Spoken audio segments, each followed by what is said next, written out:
Hello, welcome to another episode of Set Musings. So we're looking at Theros Beyond Death. We're certainly cranking through these sets now, and I thought just to orientate ourselves. So we're looking at this set today, Theros Beyond Death, and this is what we've got left in terms of this series, because once we get beyond Strixhaven and we get to, was it Adventures in the Forgotten or the Forbidden Realms? AFR. At that point, I was, Adventures in the Forgotten Realms. At that point, I was actually putting out Set Musings. So that's the point at which I did Set Musings on sets as they came out. So after today, this is all we've got for Set Musings, but I have stuff planned, obviously content beyond Set Musings that will fill the Set Musings slot. And we're in March now when this video goes out. So that'll be around the end of April, I suppose. So new content to look forward to.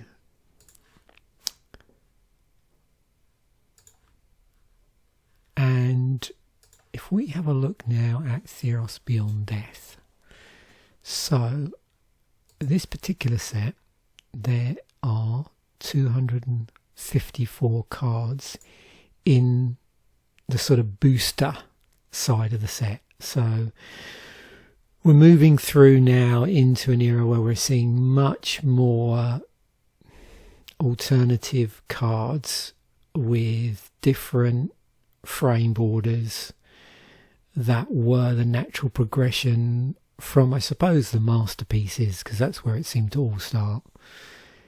And so in addition to the 254 cards, which you would see, if you opened a sufficient amount of draft boosters, so that would be 101 commons, 80 uncommons, 53 rares, 15 mythic rares, 5 basic lands. So that's interesting. We'll get to double check whether that's correct. That's what the MTG Wiki article says. So 5 basic lands. There's also, in addition, there's 3 borderless planeswalkers, 11 showcase cards, 1 buy box promo, 8 planeswalker deck exclusives, because they're still doing those, 10 theme booster exclusives. So we now have theme boosters. Those are the ones with 35 cards in them, and they were sort of targeted at deck building, I suppose.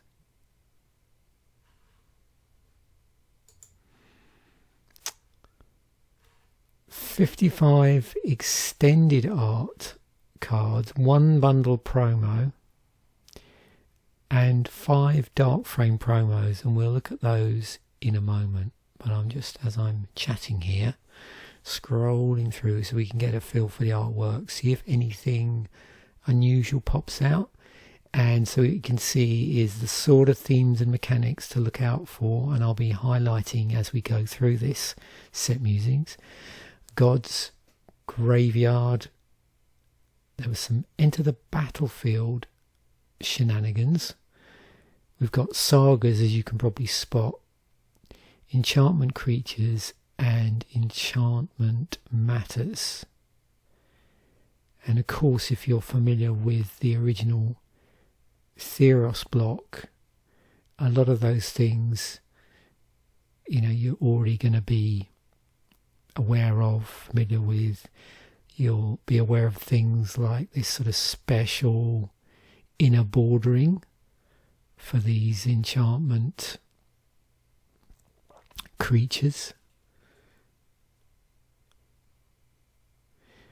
Now the keywords and ability words that you might be spotting, and again I'll be slicing the setup down those as well, is constellation, devotion and escape as well. Also in this set, as we've seen in recent previous sets, we're seeing legendaries at uncommon.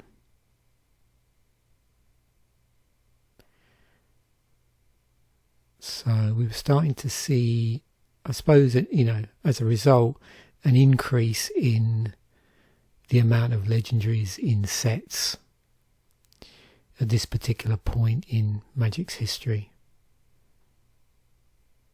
It had happened occasionally here and there to time with the theme, the design of certain sets, but it was happening a lot more in these more recent sets. Now, if you didn't spot, for this, the release date was January the 24th, 2020.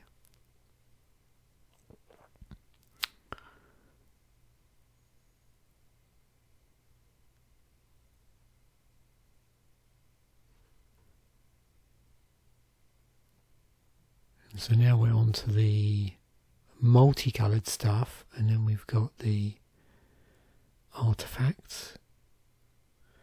You can see we do have vehicles in here, or looks like maybe a vehicle, possibly. Land looks interesting. We've got the temples. Oh, look at that. That's why there's 5 pieces of art. So, borderless planeswalkers, 3 of them. Showcase cards, 11 of them. The buyer box, there's 1. It's 18. I said 8. It says 18 planeswalker decks. 18 planeswalker deck cards. Not too sure why there's a disparity between Scryfall and MTG Wiki. Oh, okay, so that's interesting. So that's why. So yeah, the Planeswalker decks clearly had like regular artwork. Okay, so that solves the mystery of where all the other different types of artwork went. There's our theme booster cards.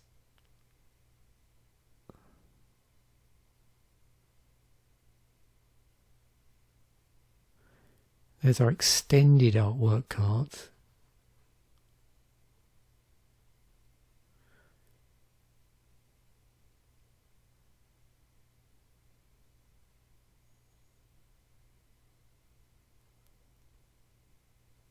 And yeah, there were a lot of those, 55.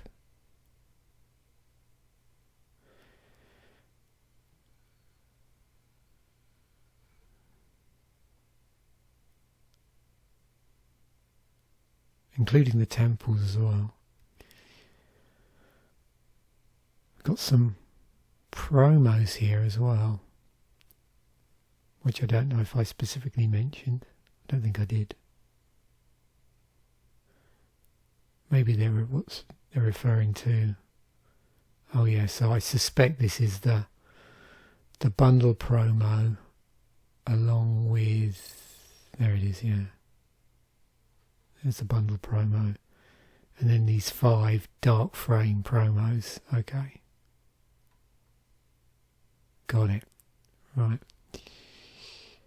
So yeah, just to sort of summarise there. So the cutoff for the boosters in terms of the set number was 254. So everything above that in the set, 255 onwards, that's 97 cards, were not available in regular draft boosters. Regular draft boosters. 22 cards across the whole set, and remember, when I'm doing this, I'm actually doing it across the set as a whole. So once I get past this point, this is just looking at the set in totality. 22 cards are reprints.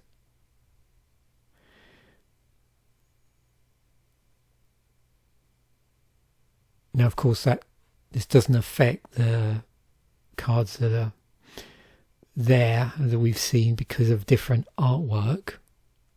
So you won't see those here because they're already represented by the regular artwork ones, because it only in this particular sorting, you know, I'm not showing all the unique art.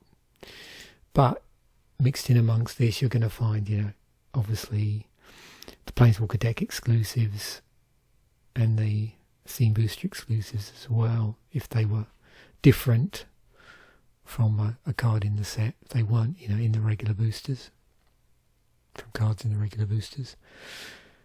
So we've got 246 cards that are new to the set as a whole. Now, in terms of the colour identity, casting cost, colour slicing that I do, so we've got 11 cards where there's no colour in the casting cost, so you can use any colour of mana to cast them, including colourless mana. And any activation cost here is also, you know, falls into that category. So there's no specific colour activation cost. However, you might notice that there might be references to colour in some way. Here it's things like any colour, generating mana of any colour. But there's no reference to, say, blue or black or whatever. Which there might be, or there would be, if they were in the set for this particular sort or slice. As you can see here, no cards where there's no, you know, it's the casting cost is like this, with no colour in the casting cost, but there's a colour in the activation cost somewhere, and we don't see any cards that fit that description. 221 monocolour cards in the set, and interestingly, nothing that is a monocolour to cast and has a second colour in the rules text, due to, say, activation costs. We've got 28 two-colour cards, and as we've been getting used to, we're probably going to see a lot of these are those draft indicators.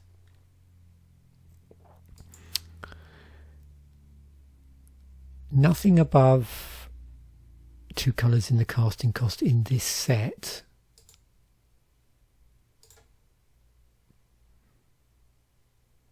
So you can see the set is very much in the sort of realm of the monocolour in terms of the bulk of the set. But as we'll see through the draft signpost cards, there's probably certain, or there is certain two colour archetypes in here, or two colours that, you know, colour combinations that work well together.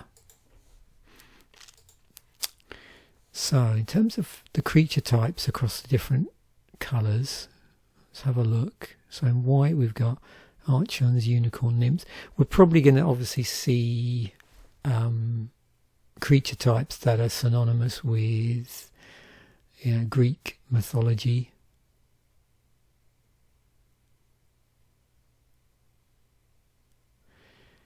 So we've got some hybrid here, human cleric. We've got demigods, chimera, spirits, human soldiers, giants, god, centaur advisor, cat warrior, human scouts, Pegasus, griffin. And in terms of the multicoloured stuff, sphinxes, cats, soldiers, gods, hounds for a white black one, human warriors, human soldiers. Moving on to blue, so humans, giants, spirits, demigods, kraken, nymphs, merfolk,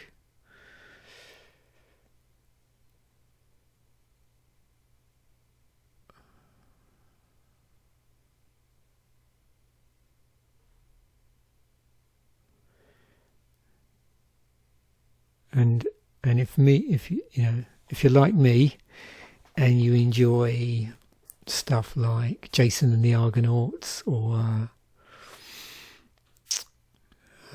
Clash of the Titans, although I do really really prefer the original one, those sort of films, particularly with the stop frame animation ones, then you'll probably be aware of a lot of these types of creatures, even if you don't particularly have a knowledge of Greek mythology. There's the siren.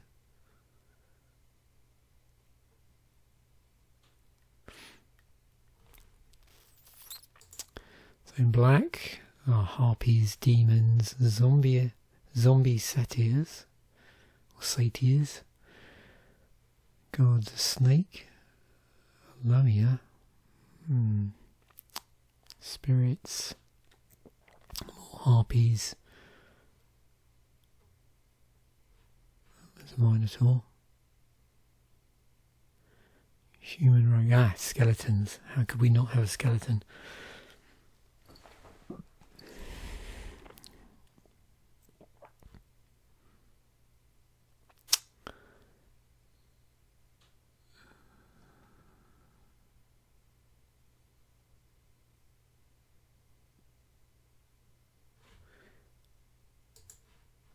Red. So it looks like we've got demigods and gods in every colour, and you'll probably notice that where there might be creature type overlaps between different colours from what we've seen so far and what we're seeing now. So we've got satyrs, minotaurs, we've got a manticore here, there's a cyclops in red, human shaman,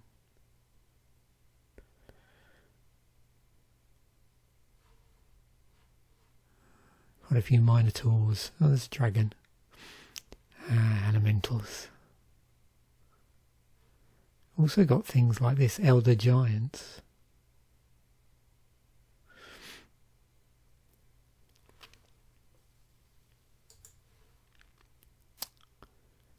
And then moving on to green.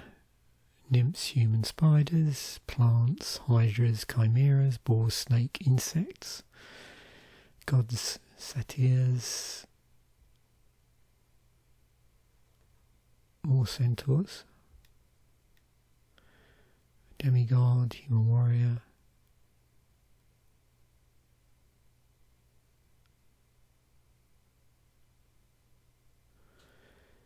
the green white cat, human wizard,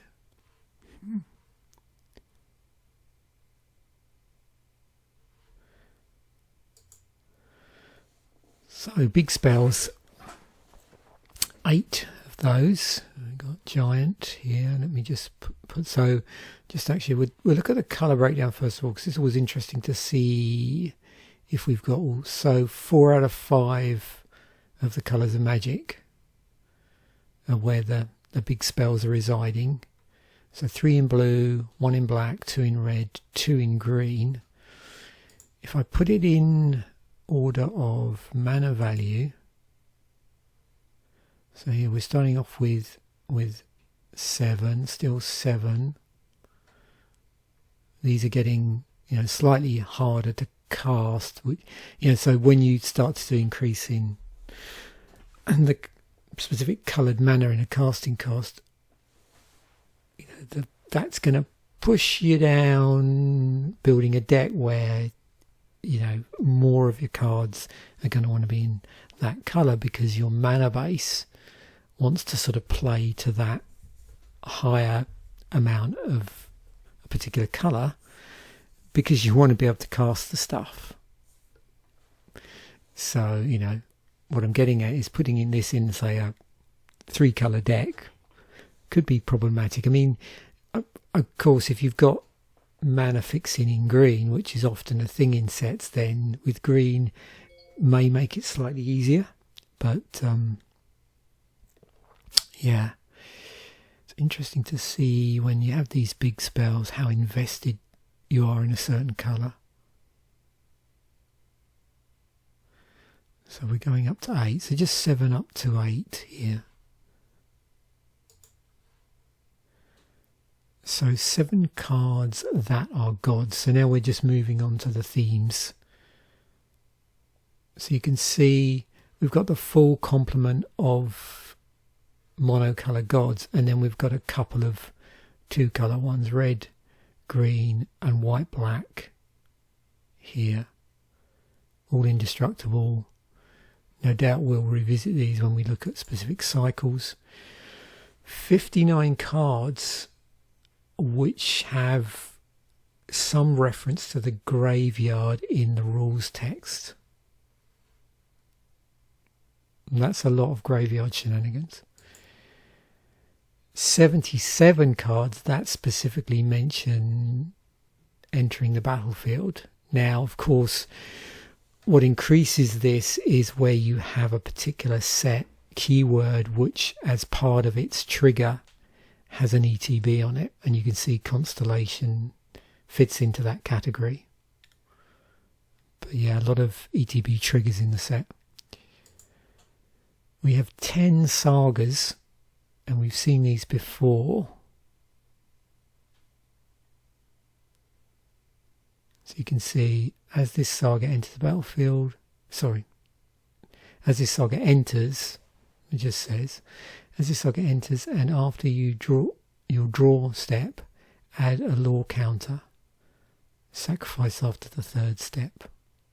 So you're sort of going through these on your turns.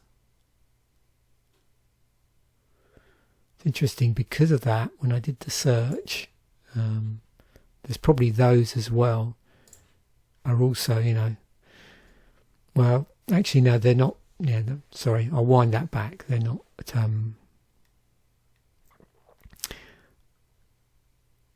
You know, the thing I suppose that's getting triggered is the addition of a law counter. So yeah, maybe it's good that they weren't also included there.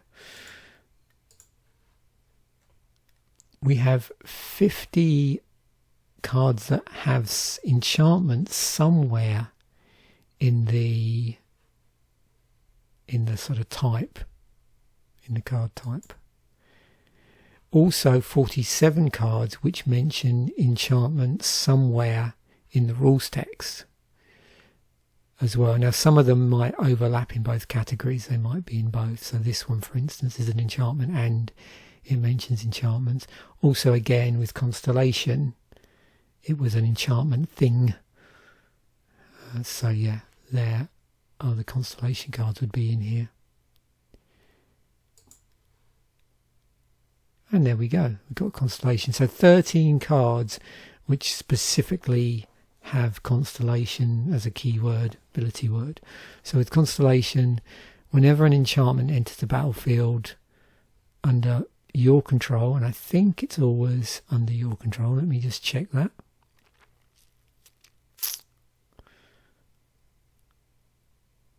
Yep, looks like that's the case. Okay.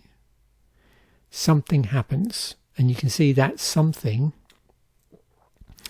is different on different cards. So this one we're generating tokens, this one we got tap down, got double strike, +1/+1, and so on. Now it may be the case that some of the cards do similarish sort of things, but what you can see is the first part of this sort of constellation template is consistent, and then it's the thing that triggers as a result of this condition. So whenever an enchantment enters the battlefield under your control, boom, you get something happen.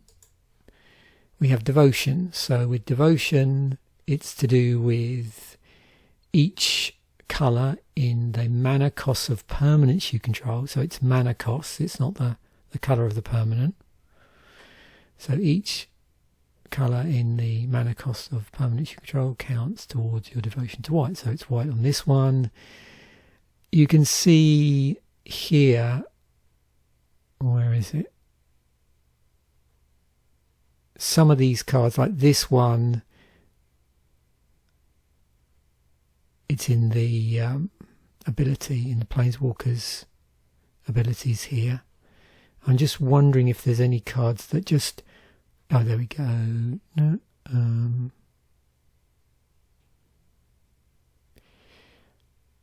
just trying to see if anything does anything unusual with devotion beyond being a card with devotion, where it sort of grants devotion or your devotion to each colour. Oh, there we go. That's the sort of thing I was thinking of.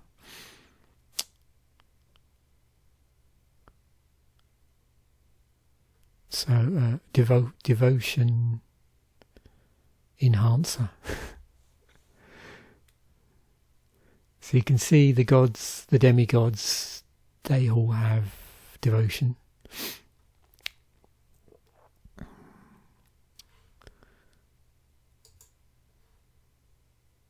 There's 23 cards with escape.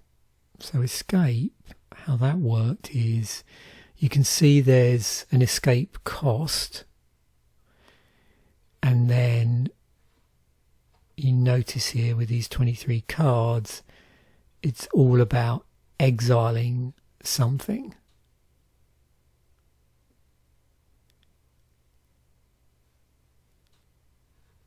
And then further down you can see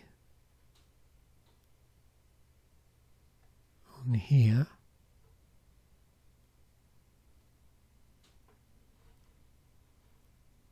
on some of these cards a further reference to escape. You can see here Chainweb Arachna escapes with 3+1/+1 counters on it. So escape 3 double green. Exile 4 other cards from your graveyard. You may cast this card from your graveyard for its escape cost. So these things escape from your graveyard and then they come into play with these counters on them. You can see here we've got an enchantment which gives non-land cards in your graveyard escape. The escape cost is equal to the card's mana cost plus exile 3 other cards from your graveyard. So you could say, you know, that on these cards there's like a combined cost of the mana cost plus this thing where you have to exile a certain number of cards, and then this thing can be cast from your graveyard. And it's not just, you know, you can see it's all over the map in terms of card types. I've got sorceries in there, enchantments, alongside creatures. There's even, if you look at the top, we've got Planeswalker with escape on it. Okay. So moving into the territory of cycles, what do we have? So we have a cycle of gods, one in each of the colours, and they care about your devotion to the particular colour. And with all of these, they have a static ability and an activated ability. They're all at mythic rare. And they're all legendary god enchantment creatures.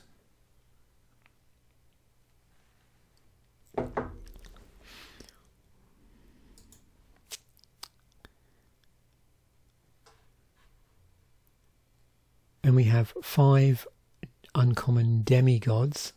These are also legendary enchantment creatures with, and this was a new demigod subtype. Each has a power and toughness equal to your devotion in their colour.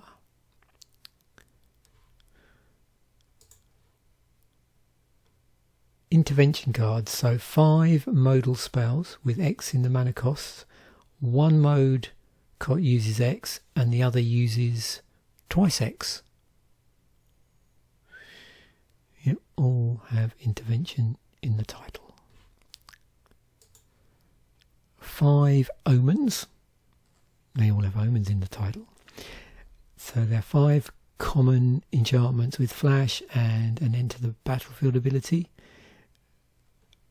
You can see they're all the same artist, and they're depicting the major gods of Theros. They may be sacrificed for 2 and their particular colour, to scry for 2.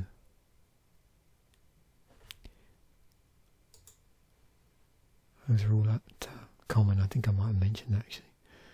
Sagas, cycle of sagas. These are rare and mythic actually. Rare and mythic. So what have we got? 4 at rare and 1 at mythic in each of the colours.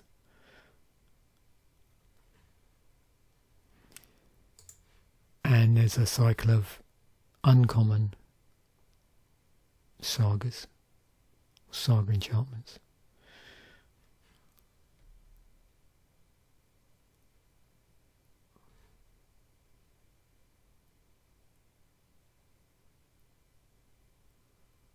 There we go. Cycle of nymphs. But this is interesting. So with cycles, generally they stick within their sort of certain rarity lane, unless, you know, sometimes you get those cards that are sort of grouped, because sometimes you talk about like horizontal and vertical cycles. Sometimes you get cards that are grouped in other ways. But it's interesting to see this type of cycle where, you know, we've got an uncommon, 3 commons, and 1 at rare. And these are all nymphs with related flavour text. So because of the different rarities there, you're going to see quite a big disparity in the power.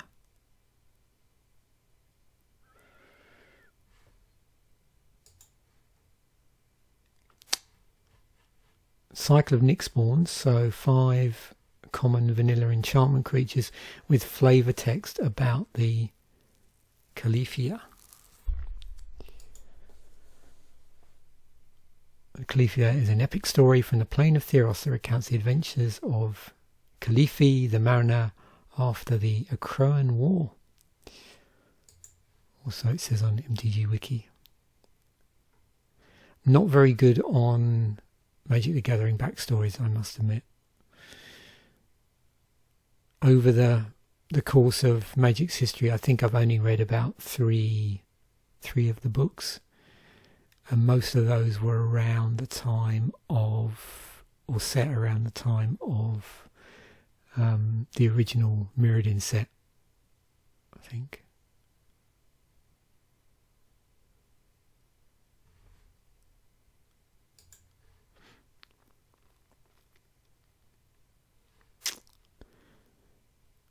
So there's this cycle of auras at common, these beneficial auras with a small effect, but with built-in designs to prevent card disadvantage.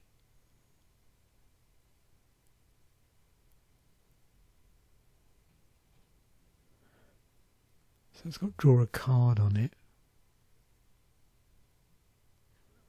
It's got escape.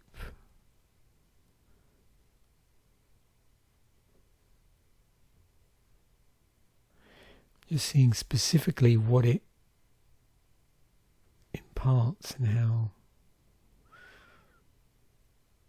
I mean, I can see that you get a replacement by drawing a card. The rest of these, do they double up? Suppose with these 3 they have flash. This one is just a sort of straight pump. This one is pump with hexproof. This one is this, you know, weird thing you see in black sometimes where you get the power's pump, the toughness is which I think depreciated, reduced, and then this also has exile on it. That's first strike and +2 +0.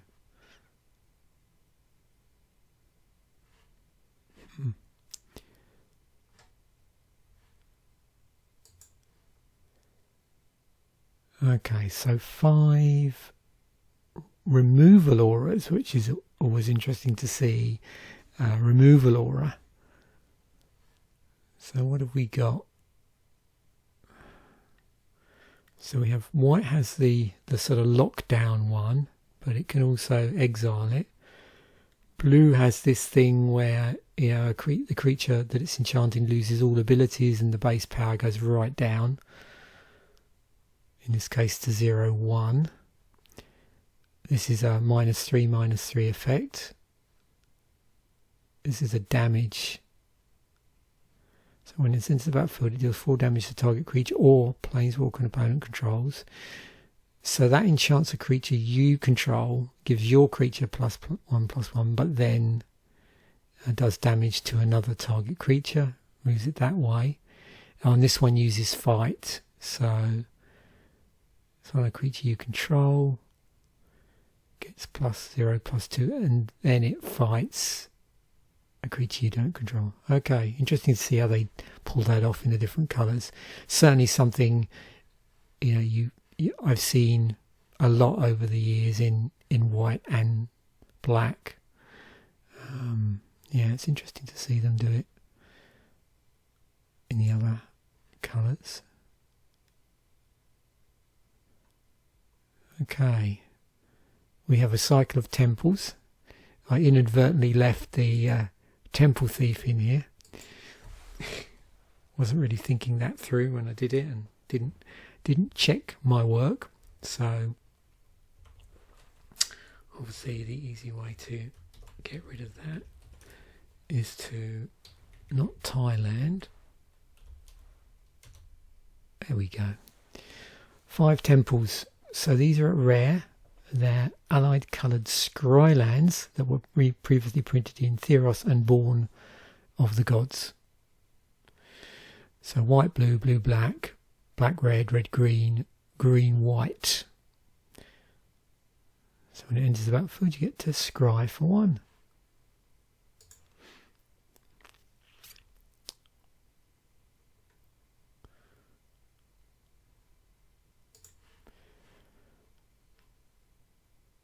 You get to look at a certain number of cards in the top of your library, in this case 1, and then put them on the bottom of your library or back on the top in any order. So it's your library manipulation.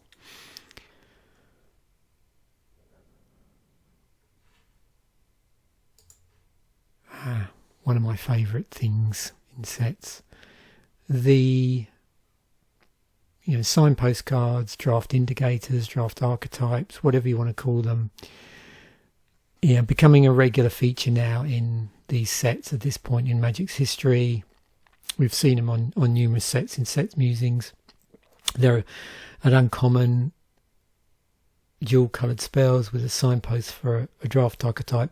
Last week's set we looked at was a little bit different in that, in addition to the signpost cards, you had another cycle which were the same 2 colour combinations. They were in hybrid manner and they synergized with the signpost, with the archetype. So for this set we're back to the usual, just the 10 cards, all just regular sort of 2 colour of mana, nothing funny with the hybrid. But you can see, and this varies from set to set, but in this set you can see the cards are quite different in their types. So we've got an enchantment, some creatures, a legendary creature, a sorcery, another creature enchantment, and then more creatures, another creature enchantment, and then a legendary creature. So yeah, it's not, say, all creatures or an even mixture of creature and non-creature spells. So 10 of those. And we'll see how many of those I actually pull from boosters, because as you know, when I come to do the artwork video, I tend to like to show as many as I can, just so we can get close up at the artwork.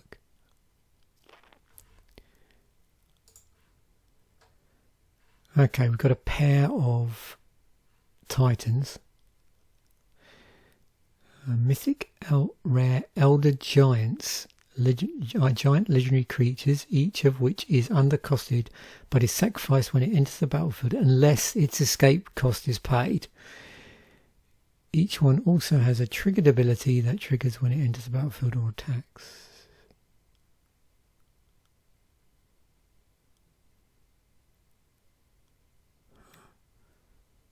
Okay.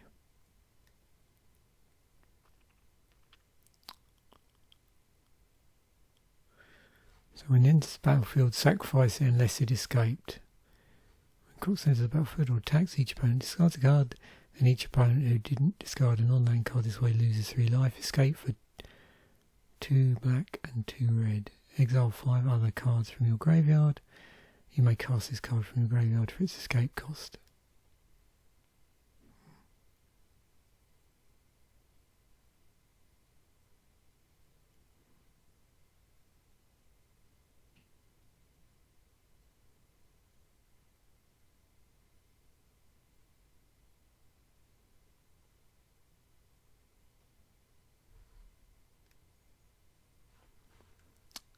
Interesting mechanism.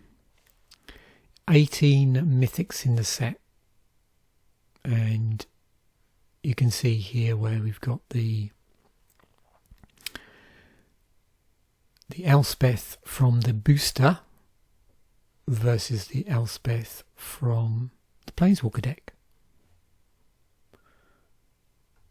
So in here we've got the gods, we've got a saga,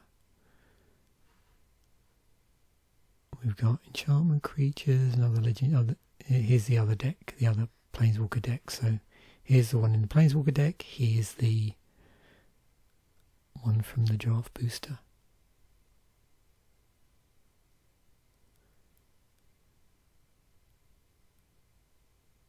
Okay, I'm sure there's lots of legendaries to see in a moment.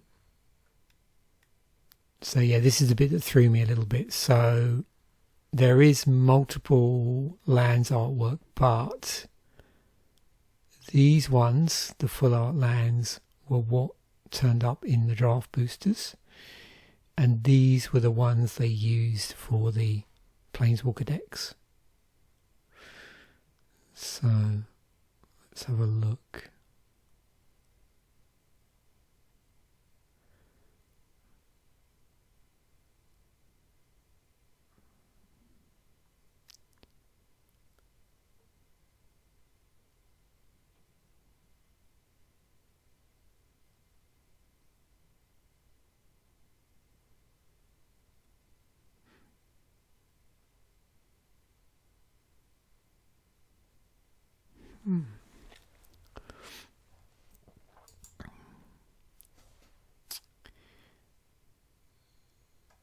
So we have 8 cards where the set is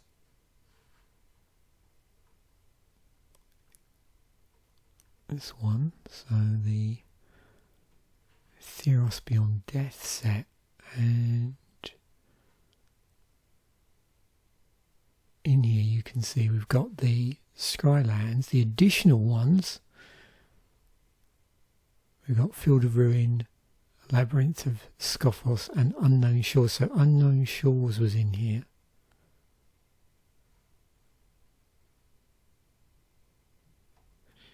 And then these two. So 3 additional non-basic lands beyond the temples. We have 5 Planeswalkers, but only 3 turn up in the draft boosters. We have 29 cards which have legendary somewhere in their type, but they aren't Planeswalkers. And you can see here It's a pretty busy area here. So we have these legendary enchantment creatures. And also just regular legendary creatures as well.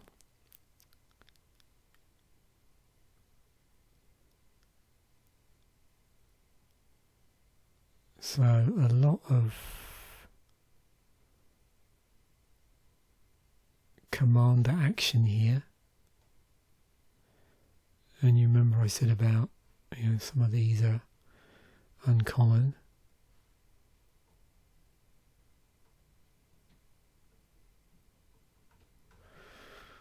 In fact, let's just do that now. So there you go. And as was pointed out in the cycle, a number of these are demigods. If we net off, so there's these uncommon demigods, if we net off the demigods, what are we left with?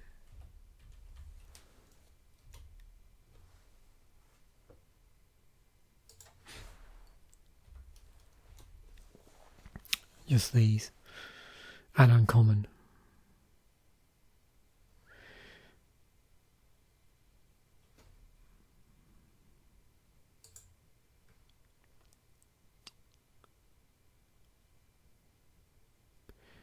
So you can see what I've done here is I've just netted off the enchantment creatures. So we just got the creatures. So we have 101 cards where it's creature in the type, but it's not an enchantment creature. 101 of those. We have 12 enchantments, including a vanishing light.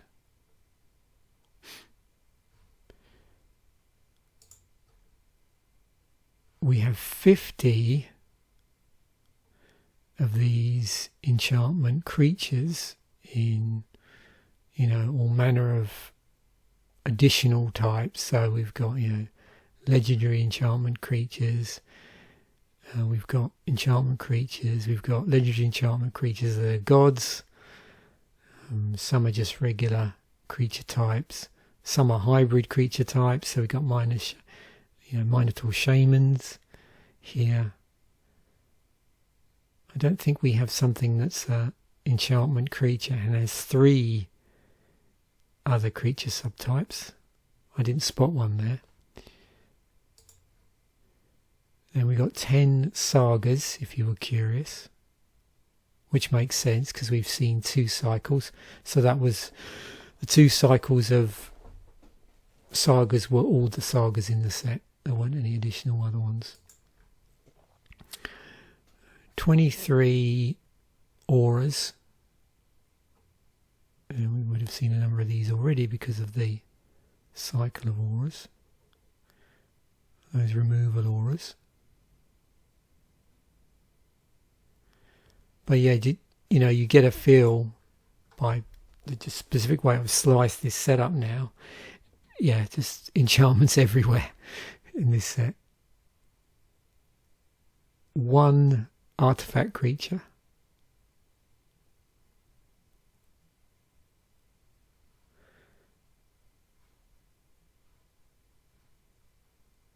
Is that a mechanical owl? I see before me 4 pieces of equipment.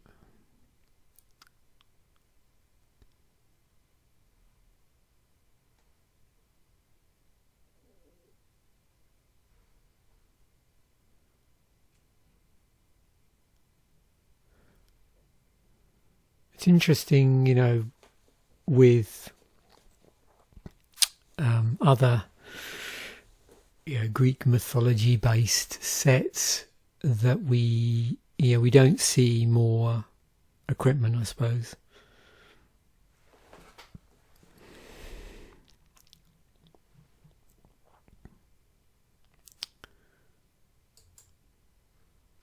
And then we've got 6 artifacts.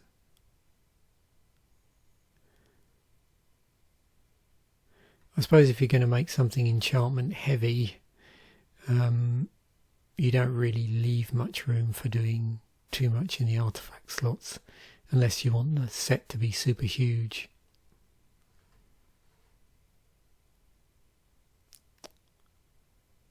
We do have a Traveller's Amulet.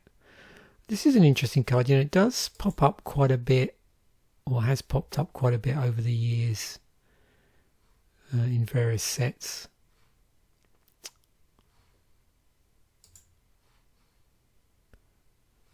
Or I say that, you know, and also variations on this effect as well.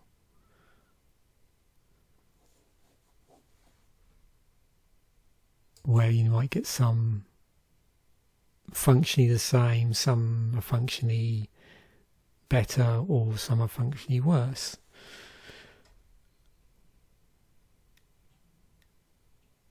"28 instants here, so what have we got going on? Exiling, modal spell, pump, more pump. Yeah, this is always interesting to see in white and instant speed. So a particular destruction of certain levels of power. Okay. Draw with escape. Counter with scry. Bounce. Card draw. Interesting condition on there.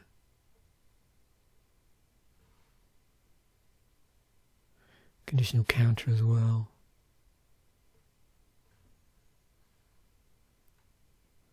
Got some interesting black instant speed utility going on here. That's interesting. 4 and a black for an exile spell in black.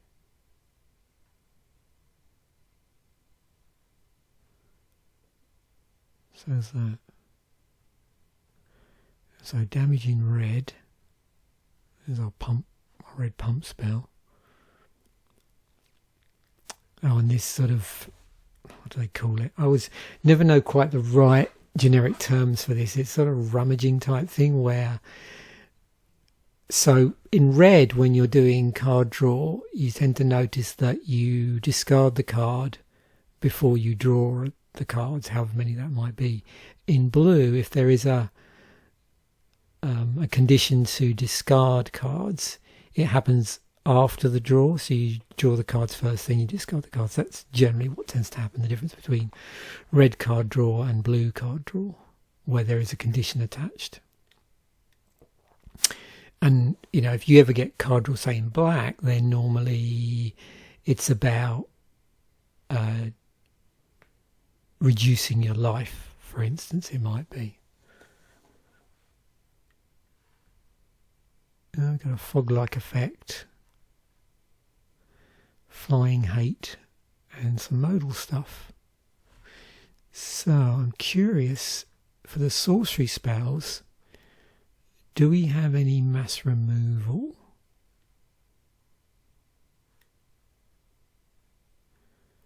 I don't see it. We got some bounce here. And a sleep type spell. Interesting, some of the stuff here being combined with this escape as well. That's sorcery speed. Oh, yeah, we see this sort of stuff in red. Token generation. Oh, there we go. Exactly what I was talking about. So you draw 2 cards, lose 2 life, and put the top 2 cards of your library into your graveyard.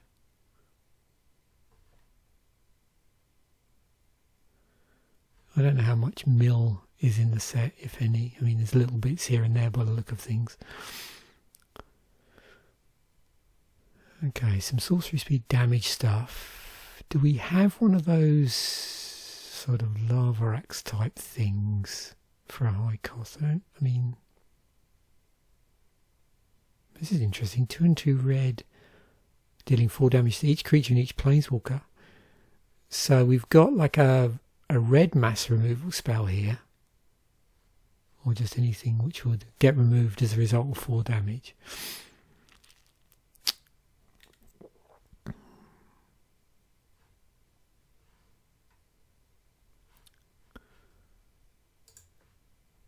Okay, so back to the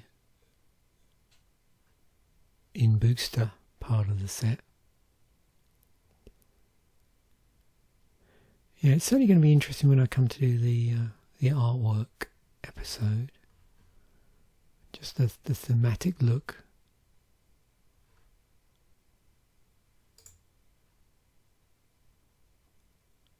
Certain cards I get really curious about the number of times it's been printed.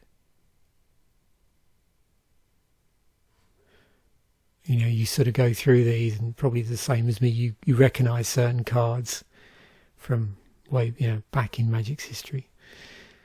I don't know quite sure. I'm never quite sure when if you say way back, how far back people mean. I suppose it depends on when you started collecting or playing Magic. So maybe I need to reduce that. I raised up the zoom a little bit on this, so let me just take it down a notch. Works better for this. So yeah, here, obviously when I sort through here, oh crikey, it's banned all over the place. I just, as I normally do, differentiate between the prices, of these like alternative artwork and the regular one as well. But what I tend to do is it's just the cut-off point at which the regular artwork reaches $10. That's where I sort of stop scrolling. So you can see there's a pretty big difference here. And so that, not surprisingly, the stuff that's bubbled to the top are these extended artwork. Not full artwork, but extended. Now, I think, as I've pointed out, some of these look better extended than others, just based on the artwork. So for some, it has almost looked like, it's a misprint or there's been some problem. But these don't look too bad, actually. I think it was a previous set where that might have been a bit of a problem. So yeah, all of these extended artwork ones are, at least $10 more expensive than the regular booster one. And they're all going to the top of the pile. Wow, there's a lot of stuff banned here in the Explorer, Modern, Pioneer. Yep, you can sort of see there. So I wonder as well, one of the reasons I do this is it's interesting to speculate on, why it is in certain sets, certain cards seem to rise above in terms of the cost. And I suppose in this set, there was still a sort of, a modest amount of, if you can call it that, a modest amount of alternate artwork, which would have attracted like a higher price for various reasons, to do with scarcity and other things, and popularity.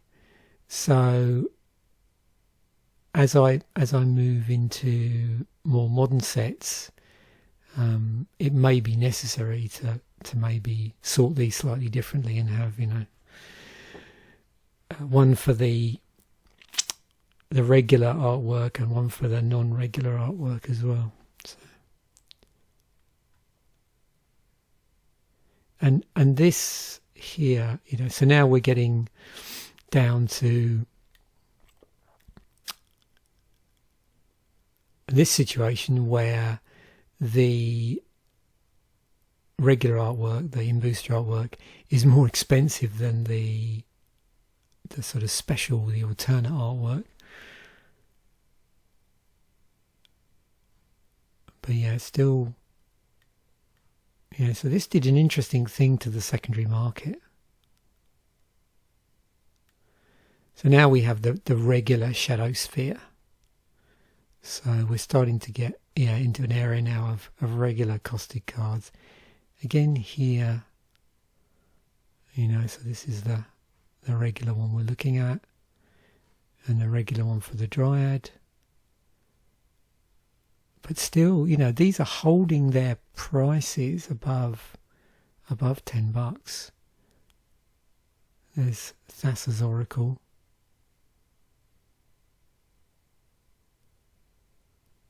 So we're hovering around 13, we're down to 12. You can see a lot of these are legendary creatures. Funny. I probably looked at that card. Yeah, I did look at that card before. So, so we're now in the Serpent of the Yawning Depths. Krakens, Leviathans, octopuses and serpents you control can't be blocked except by Krakens, Leviathans, octopuses and serpents. Yeah, that wants to... Oh. Should have built that deck. Oh, and of course the temples had extended artwork. Oh well, look at the price differences here. Wow. Interesting.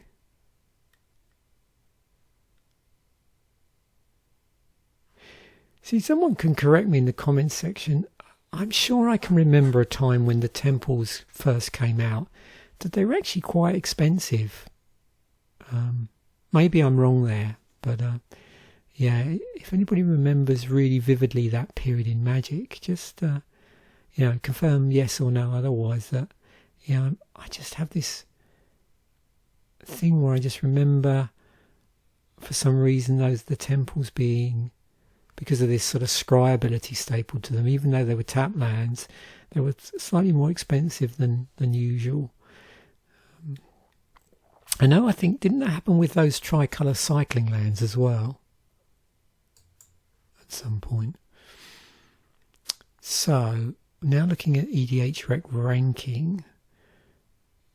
So, for the cards that are not reprints, for the new cards, we've got Thassa's Oracle coming out top of the pile, and then probably no surprise, a lot of the cards we saw which were more expensive in their various printings, they're bubbling to the surface here.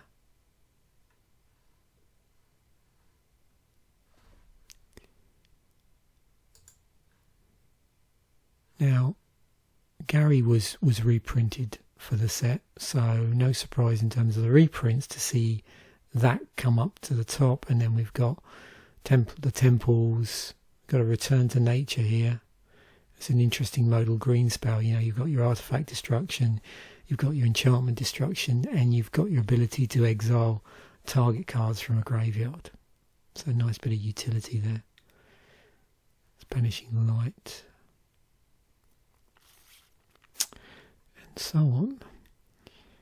Now when we mesh them together, here, and it's going to double up here. I should have done a better filter here, but I won't bother for the moment. I think we get the idea that Gary has jumped over the new cards, and also in there is the temples, which is no surprise. Looking at these, of course, remember with this is the ranking overall in all decks, not just say Thassa as a commander. So yeah, even though if you go into this through EDH Rec, you might find that Thassa's in a lot of decks. If you then have a look at Thassa as a commander, you see that Thassa's not super popular as a commander, at least within the EDH Rec ranking domain of decks that are on there.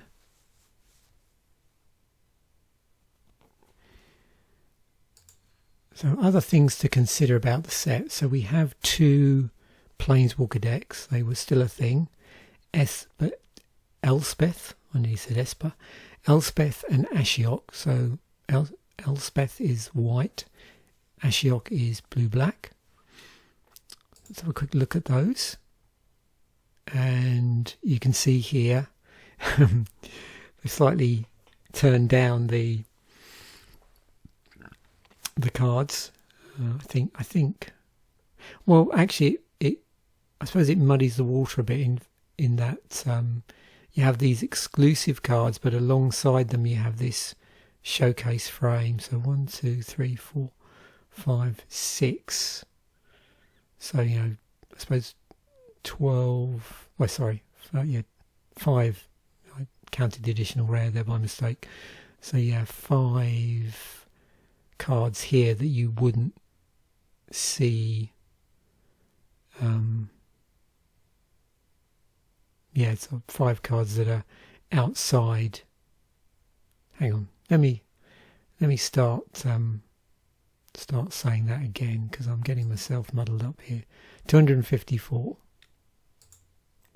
Yeah, so that's above the booster set number. Yeah, it does get so confusing as to where the cards appear, I find. Once you get to this point in Magic's history.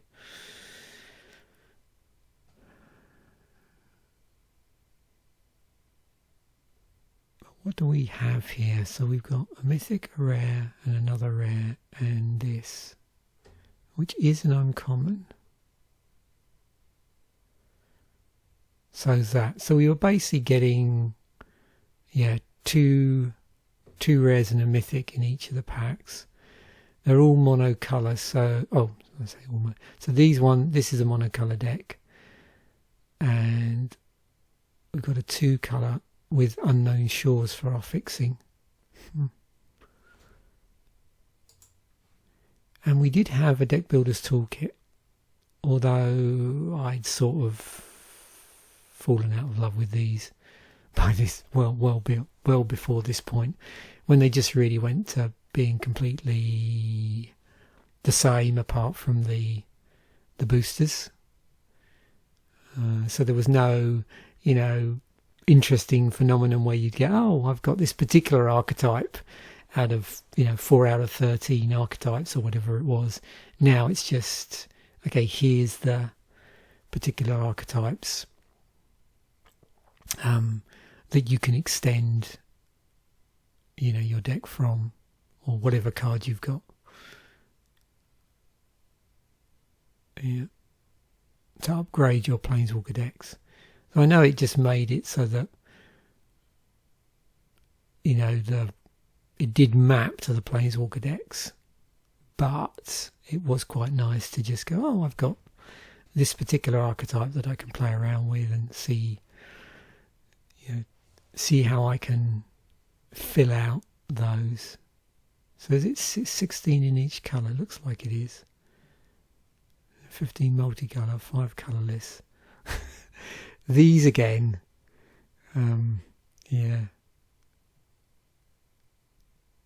which for this period where they sort of go to fixing, lower rarity, non-basic lands. I don't know if anybody's seen my little short I did where I just cycle through the March of the Machines, 2-colour, lower rarity lands, and so you can see what they might be starting to use as their sort of go-to 2-colour fixing for sets. So in terms of the Commander Durdle episode, I've kept things really simple. I thought I'd have a go at building this like a Thassa Devotion to Blue deck. Not super popular deck on EDH ranking. I think there's only about 130, 140 decks.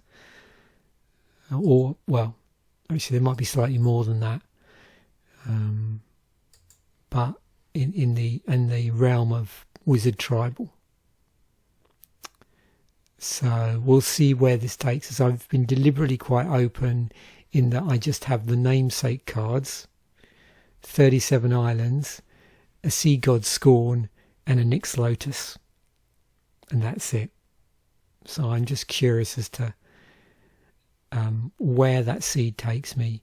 You can get pretty minimalistic with the seed if you're interested from here. So I think as long as you've got, I think it's the minimum might be 3 cards, including any land, possibly. So it could be 3 including land or 3 plus land. So yeah, we're getting pretty close to the threshold of where the particular EDH rec thing will shout at me if I don't use enough cards to do that. So as long as you have a commander and a few other cards, you're good. Oh, isn't that interesting? The Lord of the Rings stuff is obviously, I know it's starting to be spoiled, and yeah. Actually, there's a quick bonus here. I wasn't planning on doing this. Look away now. Okay, look away now if you don't want to see spoilers for March of the Machines. Because I'm keeping tabs on this, because as you probably see, I am doing cycle spoilers for these as cycles become available.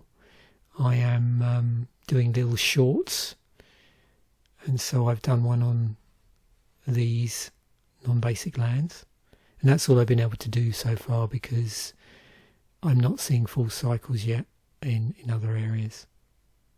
So we have 21 cards here.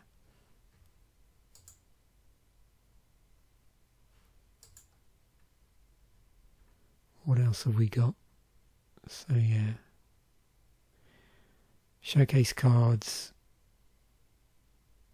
borderless planeswalkers, alternate art, extended art, promos, and the buy box.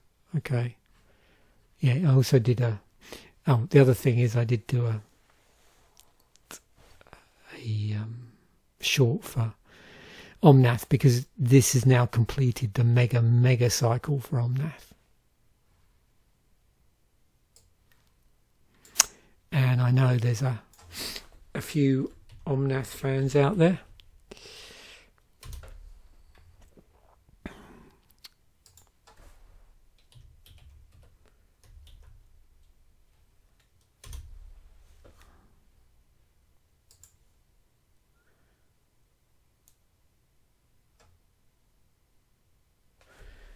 In fact, let me just get rid of that. So Omnath is always Omnath of something.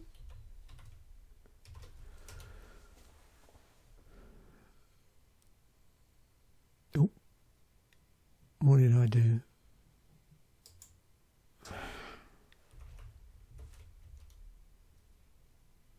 Oh, I should have done.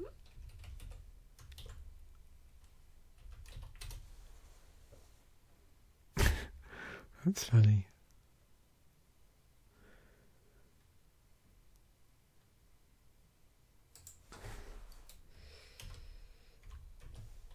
It's funny, I'm not very elegant when I'm doing it as I go along. Yeah, you can see what I'm trying to do here. I should have just screened out that. Well, the obvious thing to do, actually, is probably people shouting at the screen now. Because it is one of my favourite tribes. Yeah, I should have just done that.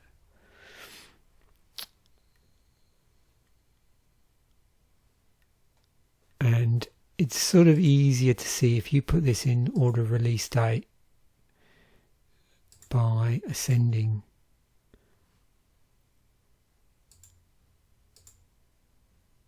That's weird. Huh. Not quite behaving.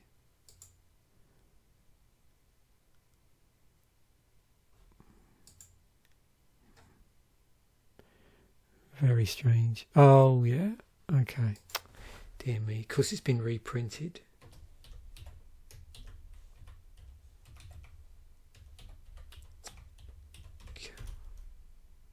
really making a mess of this.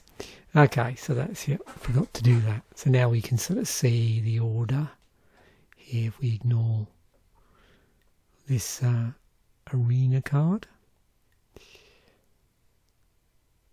So we've got Omnas Locus of Mana, Omnas Locus of Rage, Locus of Royal, Locus of Creation, and Locus of All. So yeah, just a quick little mini spoiler there for March of the Machines. And you can look back now. And we're at the end of the video. So thanks once again for watching. Bye for now, and I will catch you in the next video.